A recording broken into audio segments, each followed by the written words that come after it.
Bonjour à toutes et à tous, bienvenue dans cette nouvelle vidéo pour Tour 0. C'est la vidéo de Noël que je fais tout seul parce que bon, c'est moi qui fais des trucs bizarres avec des bubbles, enfin vous allez comprendre. Aujourd'hui, je suis là pour vous faire une petite deck tech, ça fait longtemps qu'on n'en a pas fait, longtemps. Mais c'est une deck tech de Noël, donc voilà, c'est notre cadeau de la chaîne pour vous.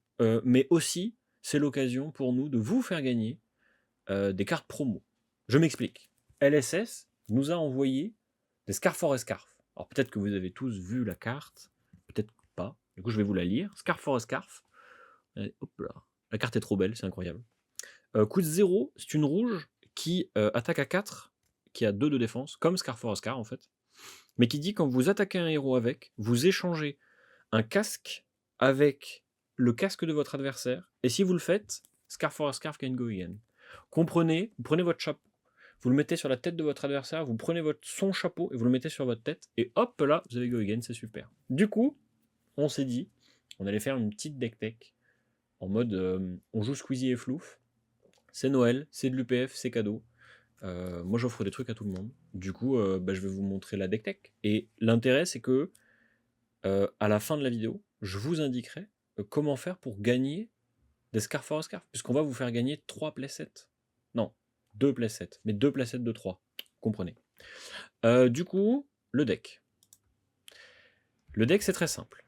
Le héros, c'est Squeezie et Flouf. On joue en UPF, du coup on a le droit, parce que normalement c'est un héros promotionnel, donc on n'a pas le droit de le jouer dans les formats genre comme le Blitz, etc. Mais du coup on a le droit de le jouer en UPF.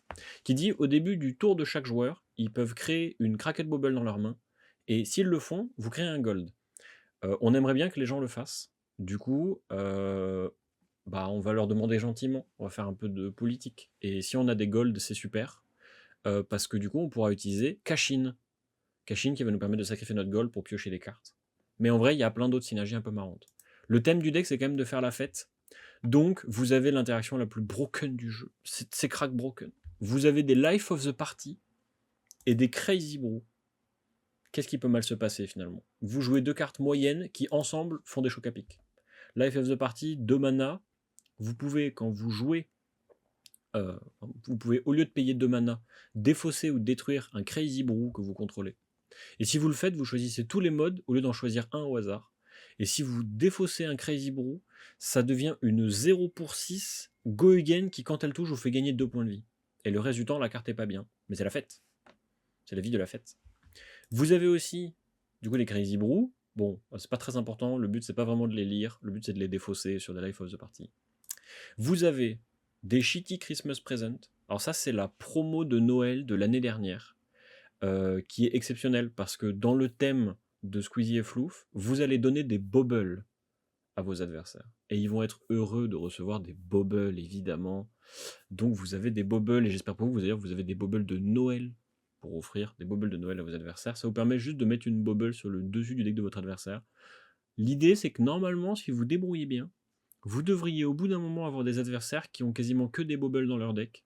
Et s'ils ont que des bobbles dans leur deck, vous allez pouvoir les tuer, et je vais vous expliquer comment. Mais du coup, vous mettez des bobbles sur le dessus du deck des adversaires. Ce qui est marrant, c'est qu'on peut le faire plusieurs fois avec des Cadaverous Contraband qui, si elles touchent, vous permettent de récupérer des Shitty Christmas Present ou des Crazy Brew pour les remettre au-dessus de votre deck, pour les repiocher, pour recommencer à faire des bizarreries.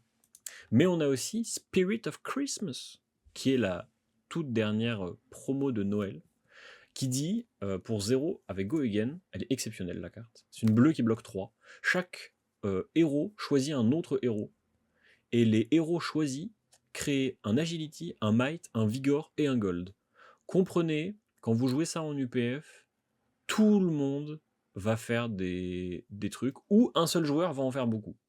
Mais c'est l'un ou l'autre, et pas vraiment d'entre deux. Comme c'est la fête, la tournée est pour moi. Voilà, la carte coûte cher. J'ai essayé de faire un deck un peu budget, mais c'est trop thématique pour que je l'enlève du deck. Donc cette tournée est pour moi. Voilà, c'est la fête. Évidemment Scarf for a Scarf, parce que si vous avez regardé cette vidéo et si vous l'avez monté le deck, c'est probablement que vous avez reçu un exemplaire qu'on vous fait gagner, parce qu'on est vraiment des chic types. Scarf for a Scarf qui vous permet d'échanger des chapeaux. Alors je n'ai mis que 2 chapeaux dans le deck, parce qu'il ne faudrait pas non plus donner trop d'argent à votre adversaire. Donc soit il a une capuche de marchand, qui lui permet de mulligan, c'est super. Soit il obtient un chapeau de ragamuffin. qui ne fait rien. Il est juste là parce qu'il a un flow intersidéral et c'était pour la ref accroissant. Vous avez aussi quelques cartes un peu, pour la value, pour pas mourir et tout. Donc vous avez des Scarf for a Scar, parce que c'était marrant d'avoir Scarf for a Scarf et Scarf for a Scar. Puis c'est une de mes cartes préférées, donc j'avais envie de les mettre dans le deck. Des Sing Below, pour bloquer et aller chercher les Crazy Bro.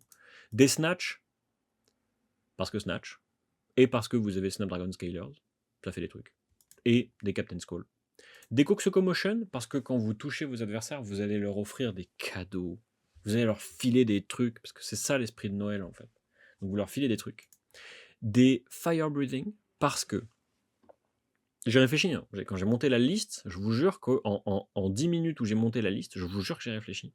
Fire Breathing, théoriquement, si vos adversaires font plein de bobbles, vous allez avoir plein de gold. Et si vous avez plein de gold, vous allez pouvoir les activer, piocher des cartes et tout, mais surtout vous allez pouvoir dépenser une bleue pour piocher une bleue, et donc vous avez fait une ressource.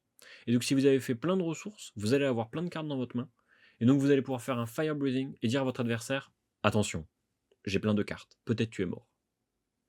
C'est la théorie derrière Fire Breathing, et c'est pour ça que c'est là, et aussi parce que c'est la fête, donc on fait le feu. Et à mon avis, l'élément le plus fort du deck, qui est la raison pour laquelle je pense que le deck peut gagner, mais faut pas non plus s'attendre à ce qu'il gagne parce qu'il bloque excessivement mal, c'est les Drone of Brutality, qui sont légaux en UPF. L'idée, c'est quand vous avez 2 Drone of Brutality, vous pouvez plus perdre la partie. Enfin, vous pouvez pas vraiment mourir à la meule, parce que vous allez toujours avoir du gaz.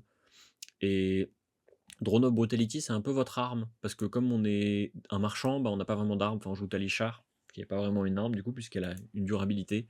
Mais du coup, Drone of Brutality, comme ça se remélange à votre deck, en fait vous allez pouvoir les jouer plein de fois au bout d'un moment. Et si vos adversaires ont plein de Cracked Bobble, en fait ils font plus rien avec des Cracked Bobble, parce que c'est juste genre du pitch jaune. Donc vous allez pouvoir faire des trucs avec vos Drone of Brutality, et du coup les achever avec. Et en attendant, vous avez des Captain's Call, pour donner Go Again au Cadaverous Contraband, au Life of the Party, au Fire Breathing, aussi au Drone, et au Snatch. Et vous avez des Lunging Press qui vont avec les Pursuit of Knowledge. Comme ça, vous avez assez de bleu, et vous avez un peu de trucs pour mettre des Onit vite fait par-ci par-là. Pour aller avec tout ça, en casque, j'ai mis un casque dont on se fiche, puisque le but c'est de le donner aux adversaires avec Scarf for a Scarf. En torse, j'ai mis Hearted Cross Trap. Au début, j'avais monté une liste avec des cartes super chères et tout. Je me suis dit, mais en fait, une liste d'UPF, les gens ne vont pas mettre Crown of Providence dans leur deck ou Tunic. En fait, l'UPF, le principe, c'est de jouer un peu avec son caca et de faire des trucs avec les cartes qu'on a. Et Cross Trap, ça avait l'air vachement bien du coup, puisque ça vous permet, sans avoir trop de cartes dans votre main, de faire un tour où vous utilisez ça et un Captain's Call et puis une carte pour en jouer 2. Donc en fait, ça s'inscrivait bien dans les séquences, que ça permet de faire des Life of the Party, des Fire Breathing, des contrabandes, des trucs comme ça. Donc ça avait l'air bien. En bot, on a Snapdragon Scalers pour donner Go Again au Snatch et au Cook Motion. C'est tout. Et en gant, on a Ticket Puncher, parce qu'il n'y a pas vraiment de gant qui est bien. Et Ticket Puncher, ça vous permet, une fois par partie, si vous vous dépatouillez, de bloquer 3. Ce qui est très très bien pour des gants, du coup, puisque bloquer 3, c'est ce qu'on veut. Et comme on sait jamais, j'ai quand même mis AB3 dans le side, pour que vous ayez un peu de quoi vous défendre. Voilà pour le deck. Et maintenant, le giveaway. L'idée, c'est qu'on voudrait vous faire gagner 2 playsets de Scarf for a Scarf. Et pour ça, on vous invite à commenter la vidéo YouTube. Toute personne qui sera abonnée et aura commenté la vidéo YouTube et l'aura fait avant le 19 janvier, puisque c'est le 19 janvier qu'on fera le tirage au sort, aura une chance de gagner un playset de Scarf for a Scarf. Et on en fait gagner 2. Et donc, je vous invite évidemment à commenter cette vidéo, à vous abonner pour faire partie du giveaway, et aussi à passer de bonnes fêtes de fin d'année, à ne pas hésiter à monter la liste, et à me dire ce que vous en avez pensé. Salut tout le monde, et à une prochaine.